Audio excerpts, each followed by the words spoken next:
Bismillahirrahmanirrahim. Assalamualaikum warahmatullahi wabarakatuh. Sobat Silsilah dimanapun berada, pada kesempatan kali ini kami akan kembali lagi mengisahkan kisah-kisah perjalanan spiritual orang-orang pilihan Allah. Sebelum kita menyimak kisahnya, untuk teman-teman yang menyimak tayangan ini, dan belum subscribe, silahkan bisa subscribe terlebih dahulu agar channel WBC Studio ini lebih berkembang lagi, dan kami lebih bersemangat lagi dalam membuat konten-konten terbaru di WBC Studio. Dan untuk teman-teman yang telah mendukung kami sejauh ini, kami mengucapkan terima kasih banyak. Semoga amal kebaikan teman-teman dibalas kebaikan berlipat ganda oleh Allah. Karomah dan ijazah Hadratus Syekh Muhammad Hasyim Asy'ari. Hadratus Syekh Muhammad Hasyim Asy'ari. Ketika Syekh Hasyim Asy'ari muda berangkat nyantri ke pesantren yang diasuh Kiai Haji Muhammad Khalil bin Abdul Latif Bangkalan Madura, Syekh Hasyim Asy'ari muda langsung diuji oleh sang guru. Syekh Hasyim Asy'ari muda disuruh naik ke atas pohon bambu. Sementara Kiai Khalil terus mengawasi dari bawah sembari memberi isyarat agar terus naik sampai ke pucuk pohon bambu tersebut. Kiai Hasyim terus naik sesuai perintah gurunya itu. Ia tak peduli apakah pohon bambu itu melur patah roboh atau bagaimana. Yang jelas, beliau hanya patuh pada perintah gurunya. Anehnya, begitu sampai di pucuk Kiai Khalil mengisyaratkan agar Kiai Hasyim langsung meloncat ke bawah. Tanpa pikir panjang Kiai Hasyim langsung meloncat. Ternyata beliau selamat. Ada cerita yang menarik tak kala Kiai Haji Muhammad Hasyim Asy'ari masih belajar dengan Kiai Haji Khalil. Suatu hari, Kiai Hasyim melihat Kiai Khalil gurunya lagi bersedih, beliau memberanikan diri untuk bertanya. Kiai Khalil menjawab, bahwa cincin istrinya jatuh di kamar mandi. Kiai Hasyim lantas usul agar Kiai Khalil membeli cincin lagi. Namun, Kiai Khalil mengatakan bahwa cincin itu adalah cincin istrinya. Setelah melihat kesedihan di wajah guru besarnya itu, Kiai Hasyim menawarkan diri untuk mencari cincin tersebut di dalam kamar mandi. Akhirnya, Kiai Hasyim benar-benar mencari cincin itu di dalam kamar mandi, dengan penuh kesungguhan, kesabaran, dan keikhlasan. Akhirnya Kiai Hasyim menemukan cincin tersebut. Alangkah bahagianya hati Kiai Khalil atas keberhasilan Kiai Hasyim itu. Dari kejadian inilah Kiai Hasyim menjadi sangat dekat dan disayang oleh Kiai Khalil. Yang menarik, dua kiai besar ini sama-sama tawadu rendah hati. Mereka sama-sama saling berguru. Kiai Hasyim terkenal sebagai ahli hadis. Biasanya Kiai Hasyim mengajarkan hadis itu pada santri sebulan penuh pada bulan Ramadan. Ternyata Kiai Khalil, meski dikenal sebagai guru Kiai Hasyim, ikut juga jadi santri ngaji kepada Kiai Hasyim. Kiai Khalil tidak merasa gengsi memperdalam ilmu meski kepada muridnya sendiri. Sebaliknya, beliau malah sangat menghormati Kiai Hasyim sebagai gurunya. Tradisi rendah hati itu ternyata terus menurun ke generasi berikutnya. Gus Dur yang merupakan cucu dari Kiai Hasyim sangat menghormati keturunan Kiai Khalil. Begitu juga Kiai Fuad Amin cicit dari Kiai Khalil sangat menghormati keturunan Kiai Hasyim. Kalau saya salaman mencium tangan Gus Dur langsung ditarik, tutur Kiai Fuad Amin. Dan Kiai Hasyim senantiasa mendapatkan perhatian yang istimewa dan besar dari gurunya Kiai Khalil baik semasa beliau menjadi santrinya maupun setelah kembali ke masyarakat untuk berjuang. Perhatian tersebut terbukti dengan Kiai Khalil memberi isyarat tongkat dan tasbih kepada muridnya Kiai Hasyim pada waktu beliau hendak mendirikan Jamiah Nahdlatul Ulama. Kisah Kiai Hasyim Asy'ari dan Nabi Khidir. Kiai Imron adalah putra Syekhona Muhammad Khalil Bangkalan. Kala itu Nabi Khidir menjelma sebagai orang berpenyakit yang menjijikkan.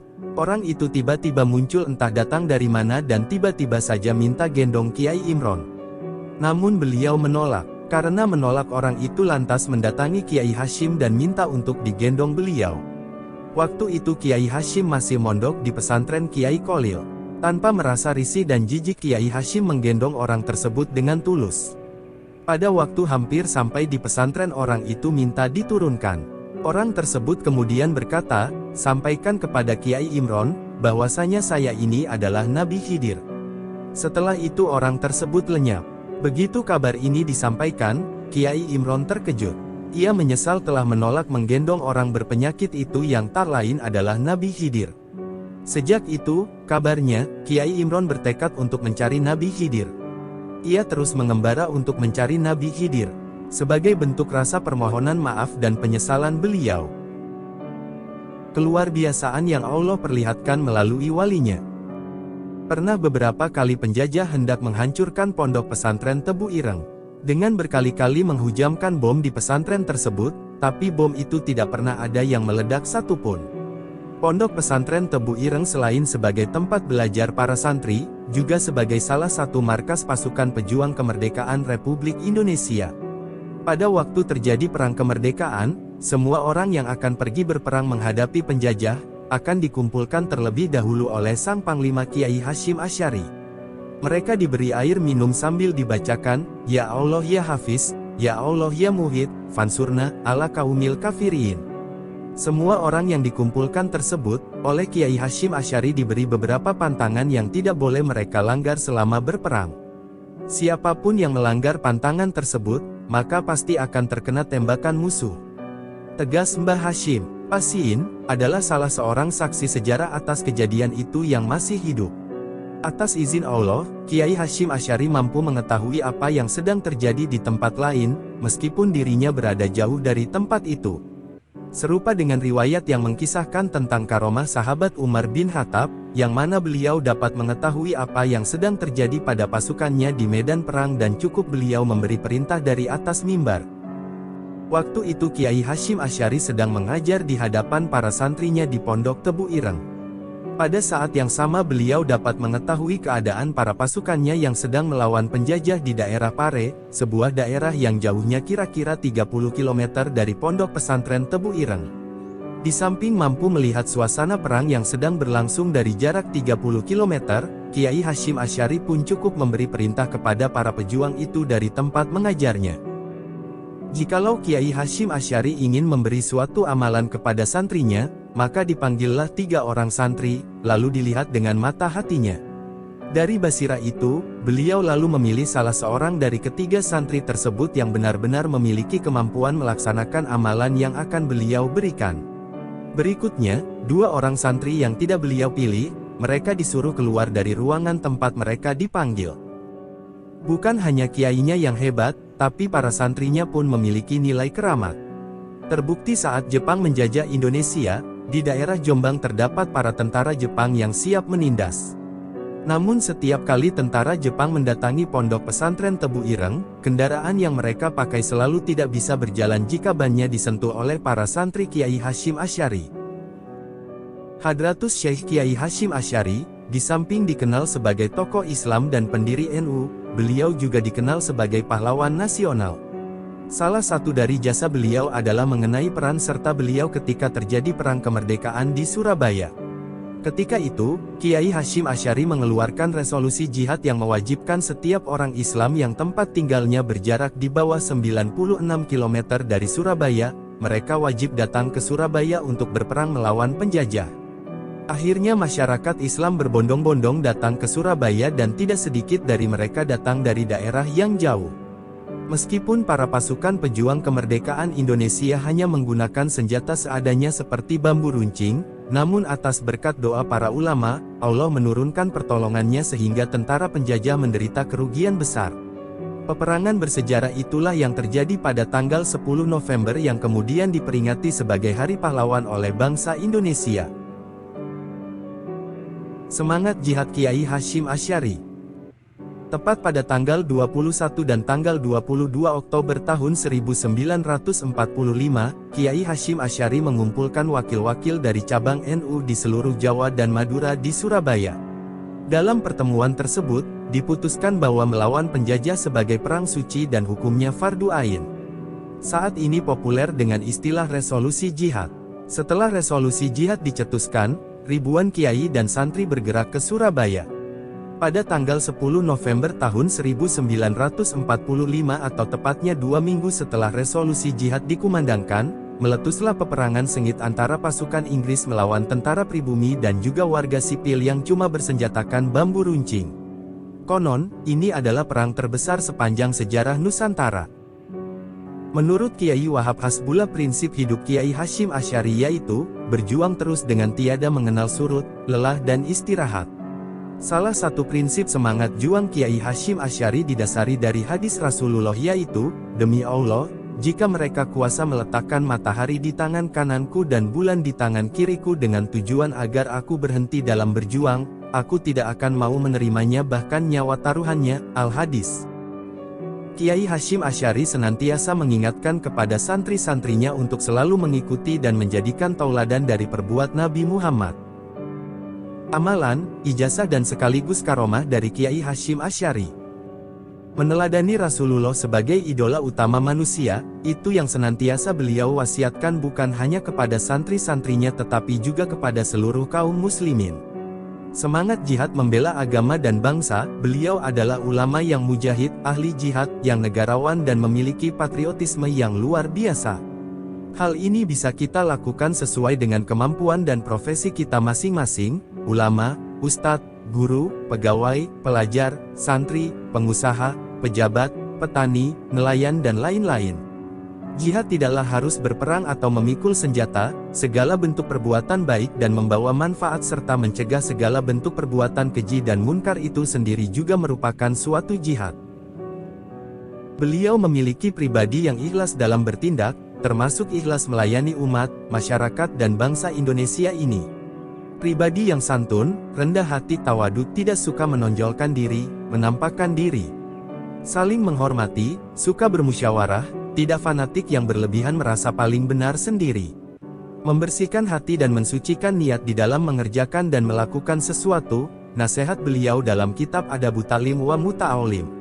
Beliau adalah pribadi yang pekerja keras, memiliki semangat juang tinggi tanpa mengenal lelah dalam melakukan sesuatu, berjuang, belajar, bekerja, membantu, melayani umat dan lain-lain, termasuk dalam melayani umat dan bangsa Indonesia. Itulah karomah besar Hadratus Syekh Muhammad Hasyim Asy'ari yang telah Allah anugerahkan kepada beliau, juga sekaligus ijazah yang beliau berikan kepada santri-santrinya dan seluruh kaum muslimin, agar bisa diamalkan dalam kehidupan sehari-hari di dalam beragama, berkeluarga, bermasyarakat dan berbangsa. Terkadang kita sering-sering terpesona oleh kekeramatan, kehebatan dan kesaktian beberapa ulama atau kiai tertentu.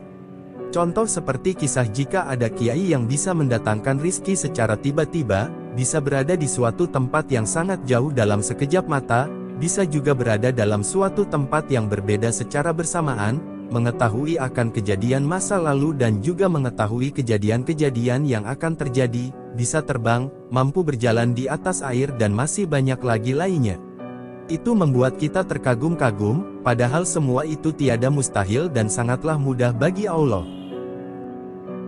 Kalaulah kita lihat putra beliau Kiai Abdul Wahid Hasyim dalam usia yang sangat muda sekitar 30 tahunan sudah menjadi ulama besar, pejuang dan negarawan, tokoh nasional dan internasional, dan juga menjadi pahlawan nasional, beliau sangat disegani dan dihormati. Kiai Abdul Wahid Hasyim meninggal dalam usia sangat muda 39 tahun. Mungkin karena sangat sayangnya Allah kepada beliau sehingga di dalam usia beliau yang masih sangat muda, Allah memanggil beliau untuk menghadap keharibaannya. Masih belum ada sampai sekarang ini tokoh, ulama atau kiai di Indonesia yang usianya sangat muda sekitar 30 tahunan sudah menjadi ulama besar sekaligus tokoh nasional dan internasional kecuali hanya beliau sendiri Kiai Abdul Wahid Hasyim. Rata-rata kebanyakan yang menjadi tokoh ulama atau kiai besar di Indonesia jika usianya sudah mencapai hampir 60 tahunan. Menurut putri beliau Ibu Lili Khadijah Wahid, bahwasanya beliau ini Kiai Hasyim Asy'ari dan Kiai Abdul Wahid Hasyim sangatlah layak disebut walinya Allah. Abdurrahman Wahid atau Gus Dur adalah seorang ulama besar, seniman dan juga negarawan sejati. Sebagian besar orang-orang solihin mengatakan jikalau Gus Dur ini, waliullah, karena memiliki banyak kelebihan dan kemampuan luar biasa. Itu baru anak dan cucunya apalagi kakeknya Hadratus Syekh Muhammad Hasyim Asy'ari, bahkan guru beliau sendiri Kiai Kholil yang banyak ulama mengatakan jika beliau itu kutbul aktabnya tanah Jawa, sangat menghormati beliau Kiai Hasyim Asy'ari. Umat Islam bersedih ketika beliau wafat. Apabila Syekh Muhammad Kholil Bangkalan terkenal dengan sebutan Syekhona Waliullah, maka Kiai Hasyim Asy'ari mendapat gelar Hadratus Syekh, yang artinya Maha Guru atau Tuan Guru Mulia. Gelar ini mutlak diberikan kepada Kiai Hasyim, sebab hampir seluruh ulama tanah Jawa juga pernah berguru kepada beliau. Beliau juga satu-satunya yang memakai gelar Raisul Akbar di organisasi Nahdlatul Ulama, organisasi Islam terbesar di Indonesia bahkan terbesar seantero jagat ini. Meski beliau menyandang banyak gelar seperti yang dituliskan dalam takris atas kitab Sirajut Talibin karya Kiai Ihsan Jampes, hal ini tidak menjadikannya sombong. Beliau tidak pernah menyebutkan gelar itu sama sekali. Padahal beliau adalah orang yang paling pas untuk mendapatkan gelar tersebut. Terbukti pada manuskrip asli karya-karya beliau. Di sana tidak ditemukan embel-embel yang menyertai nama beliau, seperti Kiai, Haji, Syaikh, Alim, apalagi Al-Alama atau Al-Arif bila akan tetapi beliau lebih memilih embel-embel yang bersifatnya merendahkan diri kepada Allah. Beliau selalu menulis kata-kata Al-Fakir, yang Fakir Al-Hakir, yang hina sebelum namanya disebut. Inilah salah satu sifat tawadu yang beliau miliki. Bagaimanapun hebatnya manusia hidup di dunia, pasti maut akan menjemputnya. Tak terkecuali, Hadratus Syekh sebagai manusia biasa, beliau dipanggil Allah untuk selama-lamanya pada malam bulan Ramadan. Tepatnya tanggal 3 Ramadan 1366 Hijriah, atau tanggal 21 Juli tahun 1947 Masehi. Sehingga tepat pada pukul 3 dini hari, Inna lillahi wa inna ilaihi rajiun. Ulama, yang paling disegani seantero jazirah Islam kala itu, telah menghadap Ilahi Rabi dengan damai dan sentosa. Meskipun semua masyarakat tahu tanggal wafatnya Hadratus Syekh Hasyim Asy'ari, namun karena wasiatnya, beliau tidak ingin diperingati, dirayakan tiap tahun. Dan makam kuburan beliau sangat sederhana, tiada bedanya dengan makam-makam umum. Subhanallah, luar biasa. Kepergian Hadratus Syekh Muhammad Hasyim Asy'ari, bukan hanya membawa kesedihan untuk umat Islam di Indonesia, di negara luar pun ikut berduka. Mereka amat merasa kehilangan seorang tokoh dan figur yang mereka banggakan. Semoga dengan kepergian Kiai Hasyim, muncullah Hasyim Asy'ari yang lain, baik dari zuriyah, kerabat, santri, maupun kaum muslimin. Ya Allah, hamba-Mu ini telah dikembalikan kepadamu, maka kasihilah ia dan rahmatilah ia. Ya Allah, jauhkanlah bumi dari sisinya, dan bukakanlah pintu-pintu langit untuk ruhnya, dan terimalah ia di sisi-Mu dengan penerimaan yang baik. Ya Allah, jika ia melakukan kebaikan maka lipat gandakanlah kebaikannya, dan jika ia melakukan keburukan maka abaikanlah keburukannya. Musyanaf Ibnu Abi Syaibah.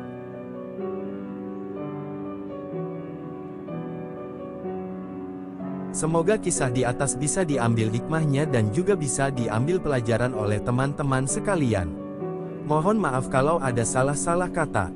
Waalaikumsalam warahmatullahi wabarakatuh.